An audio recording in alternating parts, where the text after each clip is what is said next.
के मुवफ़्फ़क़ मुझे बंदा मिल गया, लेकिन कमजोर हुआ, गुनाह का सबब हुआ, बदकारी भी की और कत्ल भी किया, लेकिन इसकी वजह, उसके पीछे कार्रवाई किसकी? औरत की। औरत के सबब उसकी जिंदगी में ना आया। औरत के सबब ऐसा शख्स जिसके बारे में खुदा दावा कर रहा है, ऐसा शख्स जिसकी गवाही खुदा दे रहा है, ऐसा शख्स जिसका इकरार खुदा कर रहा है कि मेरे दिल यानी खुदा के दिल की मर्जी के मुवफ़्फ़क़ जो बंदा मिल गया है, उस बंदे को भी एक औरत ने मगरूर कर दिया। सुलेमान बादशाह के बारे में हम देखते हैं कि कलाम में लिखा है उसके पास इतनी दौलत थी कि ना किसी के पास थी, ना है और ना होगी। यानी आज के दौर में और इससे अगले आने वाले दौर में भी किसी के पास इतनी दौलत नहीं हो सकती। आज दुनिया का सबसे अमीर तरीन बंदा बिल गेट्स है, उसके पास सबसे ज्यादा दौलत है, लेकिन सुलेमान के जितनी नहीं, क्योंकि कलाम में लिखा है सुलेमान के दौर में उसके घर में, उसके महल में कोई चांदी का बर्तन नहीं था, हर एक बर्तन उसके घर में सोने का था, और उसके घर से, उसके महल से जो सीढ़ी हैकल तक जाती थी वो सारी की सारी सीढ़ी सोने की बनी हुई थी। दौलत की इंतहा और अकल और दानिश और हिकमत की तो उसका तो कोई जवाब ही नहीं। मिसाल की किताब देख ले, बाप की किताब देख ले, ऐसी हिकमत की बातें कि इंसान दंग रह जाए। इतनी हिकमत, इतनी दौलत, इतनी इज्जत, इतनी शोहरत, लेकिन उसको मगलूब करने वाली, उसको बर्बाद करने वाली हस्ती कौन? औरत। क्योंकि अबलीस ने इरादा किया था, अबलीस का ये मंसूबा था कि आदम को गिराएगा, बर्बाद करेगा, उसे जलील और रुसवा करेगा कदम कदम पर, और औरत के वसीले, और उसने किया, उसने करके दिखाया।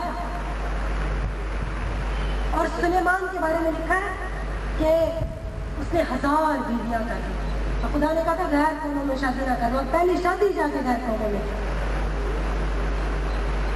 और लिखा है कि सुलेमान ने जब 1000 बीवियां कर ली तो गैर कौमों से जब बीवियां की तो लिखा है उन गैर कौम की औरतों ने सुलेमान का दिल जिंदा खुदा से फेर दिया। और कलाम में लिखा सुलेमान ने गैर माबूदों के लिए मंदिर बनवाए। कहाँ गई हिकमत, कहाँ गई दानिश, कहाँ गई अकल? ये अकल है क्या? ये दानिशमंदी है कि गैर माबूदों के लिए, जिंदा खुदा का बंदा होकर गैर माबूदों के लिए मंदिर बनवा रहा है? और मंदिर ही नहीं बनवाए बल्कि जाकर वहां पर बखूर भी जला दिया, सजदा भी कर दिया। बादशाहत छिन गई, जोर जाता रहा, बरकत जाती रही, खुदा सब कुछ खत्म हो गया। मगलूब करने वाली हस्ती कौन? औरत। लेकिन औरत के पीछे हस्ती कौन काम कर रही है? इब्लीस, जिसने इरादा किया था कि औरत के वसीले आदम को बर्बाद करेगा, और उसने ये करके दिखाया। लेकिन उसी वक्त से खुदा भी आदम को निजात देने के लिए और आदम को रिहाई देने के लिए अपने दिल में ये फैसला कर चुका था। जब इब्लीस ने इरादा किया कि औरत के वसीले आदम को बर्बाद करेगा, तो उसी वक्त खुदा ने भी अपने दिल में ये फैसला कर लिया था कि इब्लीस को या इब्लीस की नस्ल को या इब्लीस की कुदरत को आदम से नहीं, आदम की नस्ल से नहीं, बल्कि इसी औरत की नस्ल से कुचलवाऊंगा। प्रेज़ द लॉर्ड, इसी औरत की नस्ल से कुचलवाऊंगा। क्योंकि पहले तो शैतान जो है आदम को आदम की नस्ल से ही मगलूब करवा रहा था, यानी आदम को मगलूब करने के लिए औरत को इस्तेमाल कर रहा था, यानी आदम ही की नस्ल आदम ही के खिलाफ हो गई। लेकिन वो जानता नहीं था, वो जानता नहीं था कि उसको बर्बाद करने के लिए, उसके मंसूबों को नाकाम करने के लिए और उसे ऐसी शिकस्त और हमेशा की अपनी शर्मिंदगी देने के लिए आदम या आदम की नस्ल नहीं बल्कि औरत की नस्ल आएगी और वो उसे ऐसी शिकस्त देगी, ऐसी शर्मिंदगी अदा करेगी कि वो कहीं मुंह दिखाने के लायक ना रहेगा। और खुदा ने ऐसा करके दिखाया।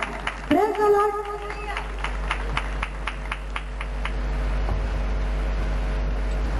कि औरत ने कौमों और उम्मतों को बचाने के लिए बड़ी बड़ी कुर्बानियां दी, कौमों को बचाने के लिए, उम्मतों को बचाने के लिए बड़ी बड़ी कुर्बानी दी। लेकिन हर लड़ाई, हर कुर्बानी, हर मेहनत का सेहरा जो है वो मर्द के सर पर चला जाता था। और औरत हर दौर में बड़ी बड़ी कुर्बानियां देती आई। کبھی سارا جیسی وفادار بیوی کے روپ میں، وفادار اور فرما بردار بیوی کے روپ میں، جو ابراہیم کے کہنے پر ابراہیم کی جان بچانے کی خاطر خود کو ابراہیم کی بہن ظاہر کرتی ہے۔ لیکن مبارک اور سارا کا خدا جو سارا کے لیے بول اٹھا اور ابھی ملک سے کہا، اسی لیے میں نے تجھے اسے چھونے نہ دیا کیونکہ وہ نبی کی بیوی ہے۔ اور اگر آج بھی عورتیں سارا کی طرح اپنے شوہروں کی ویسی وفادار اور فرما بردار ہو جائیں تو میرا ایمان ہے کہ زندگی کے کسی موڑ پر بھی خدا عورت کے ساتھ کبھی بھی کسی موڑ پر ناانصافی نہیں ہونے دے گا۔ آمین۔ اگر ناانصافی ہو رہی ہے، اگر عورت کے ساتھ زیادتی ہو رہی ہے، اگر ہم کہہ رہے ہیں کہ عورت ظلم کی چکی میں پس رہی ہے، تو اس کی کہیں نہ کہیں کمی جو ہے عورت کی اپنی زندگی۔ سارا کی طرح وفاداری اور فرما برداری کرنا کوئی معمولی بات نہیں ہے۔ بادشاہ کے پاس بھیج دیا اور کہہ دیا کہ خود کو کہنا کہ تو میری بہن ہے، اب بادشاہ کے پاس بھیج دیا، بادشاہ نے اس سے شادی کر لی۔ اگر خدا سارا کے لیے نہ بول اٹھتا تو سارا اپنا منہ کبھی نہ کھولتی، اپنے شوہر کی نافرمانی نہ کرتا، لیکن اس کی وفاداری، اس کی اپنے شوہر کے ساتھ وفاداری اور شوہر کی فرما برداری کا ہی یہ نتیجہ تھا کہ خود خدا سارا کے لیے بول اٹھا۔ اور کبھی ہاجرہ جیسی حالات کی ماری اور ستائی ہوئی عورت کے روپ میں جس کی فریاد آسمان تک جا پہنچی، اور کلام میں لکھا ہے کہ ہاجرہ ہی وہ پہلی ہستی ہے دنیا میں جس سے فرشتہ ہم کلام ہوا۔ اور کبھی مریم نبیہ کے روپ میں جو موسیٰ اور ہارون کے شانہ بشانہ کام کرتی نظر آتی ہے، اور کبھی رہب بادشاہ کے روپ میں جو باوجود کسبی ہونے کے اپنی جان کا خطرہ مول لے کر اسرائیل کے جاسوسوں کو پناہ دیتی ہے، اور کبھی دبورہ نبیہ کے روپ میں جو اسرائیل کا انصاف کرتی ہے، اور کبھی خلدہ نبیہ کے روپ میں جو خدا کی آواز، خدا کا کلام بادشاہوں تک پہنچاتی ہے، اور کبھی آستر جیسی دلیر بیٹی کے روپ میں جو اپنی جان پر کھیل کر اپنی قوم کو بچانے کا سبب اور وسیلہ بنے۔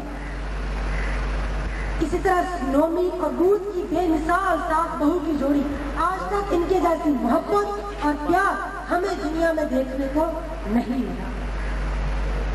اور بھی اس کے علاوہ بڑے بڑے عظیم کام ہیں جو عورتوں نے کیے۔ کبھی افتہ کی بیٹی کے روپ میں جس نے باپ کی منت پوری کرنے کی خاطر خود کو قربان کر دیا۔ باپ نے منت مانی تھی کہ پہلی چیز جو گھر سے نکلتی ہوئی نظر آ گئی، اگر جنگ میں کامیابی ہو گئی تو اسے خدا کے لیے قربان کر دوں گا۔ اور بیٹی ہی اس کی اکلوتی بیٹی تھی، وہی گھر سے باہر آ گئی اور اس نے اس کو بھی خدا کے لیے قربان کر دیا۔ بڑی بڑی قربانیاں دی عورتوں نے، بڑی بڑی سیکریفائس کی، بڑا سفر کیا عورتوں نے، لیکن تو بھی ہر کامیابی کا اور ہر قربانی کا صحرا جو ہے وہ مرد کے سر پر چلا جاتا تھا، اور عورت کے اوپر ناکامی، شکست، کمزور ہونے اور کمزور کرنے اور گناہ کا سبب ہونے کا لیبل لگ چکا تھا۔ اور خدا اس وقت کا انتظار کر رہا تھا، خدا اس وقت کا انتظار کر رہا تھا جس کو اس نے اپنی پاک مرضی سے ٹھہرایا تھا۔ کہ جیسا کہ ہم دیکھتے ہیں کلام مقدس میں لکھا ہے کہ فرشتہ مقدسہ مریم کے پاس آیا، فرشتہ مقدسہ مریم کے پاس آیا۔ اب مقدسہ مریم ہی کے پاس کیوں فرشتہ آیا؟ پوری دنیا میں اور بھی تو بہت ساری عورتیں تھیں، کسی کو بھی خدا چن سکتا تھا، لیکن کیوں صرف مقدسہ مریم؟